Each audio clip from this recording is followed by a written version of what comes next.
بسم اللہ الرحمن الرحیم۔ السلام علیکم، میں ہوں ایڈوکیٹ محمد اشفاق اور آپ دیکھ رہے ہیں میرا یوٹیوب چینل۔ آج جو انفارمیشن آپ کے ساتھ شیئر کرنی ہے وہ ہے کہ وصیت کی کوئی قانونی حیثیت ہے اور وصیت کرنے کا قانونی طریقہ کار کون سا ہوتا ہے، کیا اس کو رجسٹرڈ کروایا جاتا ہے۔ ان تینوں پوائنٹس کو آج کے ولاگ میں ہم ڈسکس کریں گے۔ اکثر اوقات ہمیں سننے کو ملتا ہے کہ وصیت فلاں بندے نے کر دی، یا یہ چیزیں تب ڈسکس کی جاتی ہیں جب کسی بھی بندے کی وفات ہو جاتی ہے۔ کوئی بھی بندہ جو صاحب حیثیت جو مالدار ہے وہ اپنے مرنے سے پہلے بہت سارے لوازمات پورے کر جاتا ہے جو اس کی پراپرٹی کے حوالے سے ہوتے ہیں۔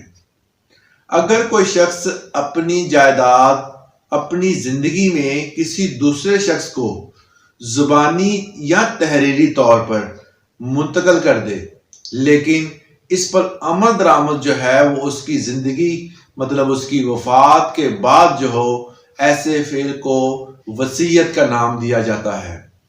وصیت بیسیکلی کسی بھی بندے کی وفات کے بعد سامنے آنے والا وہ ڈاکومنٹ ہوتا ہے جس پہ کسی بھی بندے کو ایک فوکل پرسن کو اس کا مالک تصور کیا جاتا ہے۔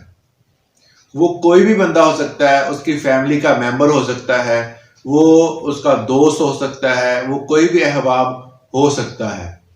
تو اس میں کوئی کنڈیشن نہیں ہے کہ آپ وصیت میں کسی ایک بندے کو ہی منتخب کر سکتے ہیں، ایک سے زیادہ بندوں کو بھی وصیت کی جا سکتی ہے، یا پوری فیملی کو بھی وصیت کی جا سکتی ہے۔ تو اس طرح وصیت کی وہ مطلب کیٹیگریز نہیں ہے۔ وصیت ایک ایسا ڈاکومنٹ ہوتا ہے جو ایک یا ایک سے زیادہ یا کسی بھی بندے کو، چاہے وہ دوست ہے، چاہے وہ بیٹا ہے، بیٹی ہے، بہن ہے یا بیوی ہے، کسی کو بندے کو بھی آپ اپنا جو ہے وہ وصیت اس کے نام کر سکتے ہیں، اپنی جائیداد اپنی جو بھی بینک بیلنس ہے اس کا جو ہے وہ حصہ دار بنا سکتے ہیں۔ اور عموماً یہ کسی بندے کی وفات کے بعد دیکھنے کو آتی ہے۔ اس میں کچھ ایسی باتیں ہیں جو کہ کنڈیشنز ہوتی ہیں جن کو سمجھنا ضروری ہے، جس میں پہلی کنڈیشن یہ ہوتی ہے کہ کوئی بھی بندہ اگر وصیت کرتا ہے تو وصیت کوئی بھی جائیداد اس کے پاس ہے، کوئی رقبہ اس کے پاس ہے، اور وہ اپنے جائیداد، رقبہ یا بینک بیلنس کا صرف 1/3 حصہ ہی وصیت کر سکتا ہے۔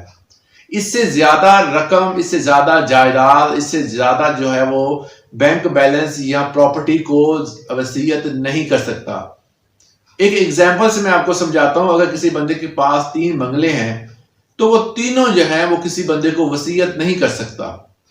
وہ صرف ایک بنگلہ جو ہے وصیت کر سکتا ہے کسی بندے کو، وہ دوسرے جو ہوں گے وہ اس کی وراثت میں تقسیم ہوں گے۔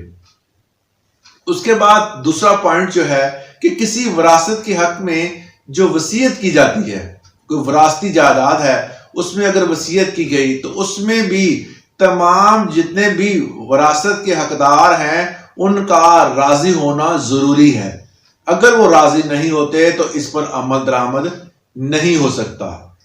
تو اس لیے جب بھی وراثتی جائیداد کی تقسیم کی جاتی ہے یا اس کی وصیت کی جاتی ہے تو اس کے لیے باقی فریقین جو ہیں، جو کہ باقی جن بندوں کا حصہ بنتا ہے اس جائیداد میں، ان کا بھی راضی ہونا ضروری ہے، اور پھر جو ہے وہ 1/3 حصہ جو ہے اس کو وصیت میں سے دیا جائے گا۔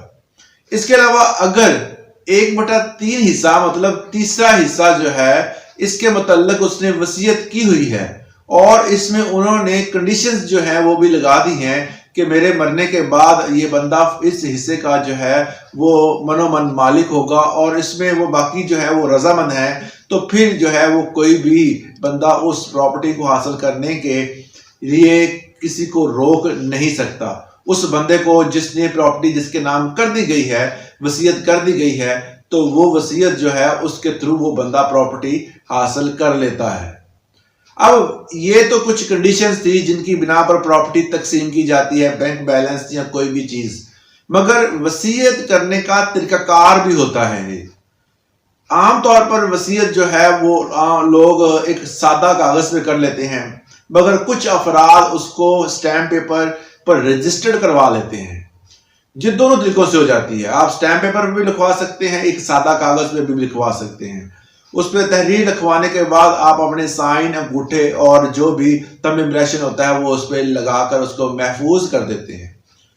تو عام طور پر آپ دیکھتے ہوں گے کہ یہ وکیل صاحب کو جمع کروا دی جاتی ہے. جی وکیل صاحب آ کے بتاتا ہے جی فلاں اس بندے نے اس کی وفات کے بعد کی وصیت کی ہوئی. ایسا بالکل بھی نہیں ہے, کسی کی انوالومنٹ کی ضرورت بھی نہیں ہے. آپ خود جو ہے وہ لکھ کر کسی بھی ایسے بندے کو دے سکتے ہیں جو کہ آپ کی فیملی میں ہو, جس کا اثر و رسوخ ہو, یا کسی دوست کو دے سکتے ہیں. تو جس میں آپ کے اگر آپ نے تحریری لکھی ہوئی ہے تو اس میں تحریر میں آپ اپنے گواہان کے سگنیچر کروائیں گے. اگر زبانی طور پر آپ وصیت کر رہے ہیں تو اس میں شرعی طور پر جو 2 گواہان ہیں ان کا ہونا ضروری ہے. اس کے علاوہ جو سب سے اہم چیز جو ہے وہ اگر کوئی بندہ ایک سے زیادہ وصیتیں کر دیتا ہے, مجھے فلاں بندے کو وصیت کی ہوئی ہے, فلاں بندے کو وصیت کی ہوئی ہے, پراپرٹی ایک ہے مگر وصیت جو ہے وہ بے پناہ کر دی ہے اس نے, تو ایسی صورت میں جو سب سے آخری وصیت ہوگی اس کو ہی ویلڈ سمجھا جائے گا اور اس پر ہی جو ہے وہ عمل درآمد کیا جائے گا. تو یہ ایک شارٹ سی ویڈیو تھی وصیت کے حوالے سے. اگر کوئی آپ کا کوسچن ہے تو مجھے کمنٹ سیکشن میں پوچھ سکتے ہیں. آج کے لیے اتنا اجازت دیں. اللہ حافظ.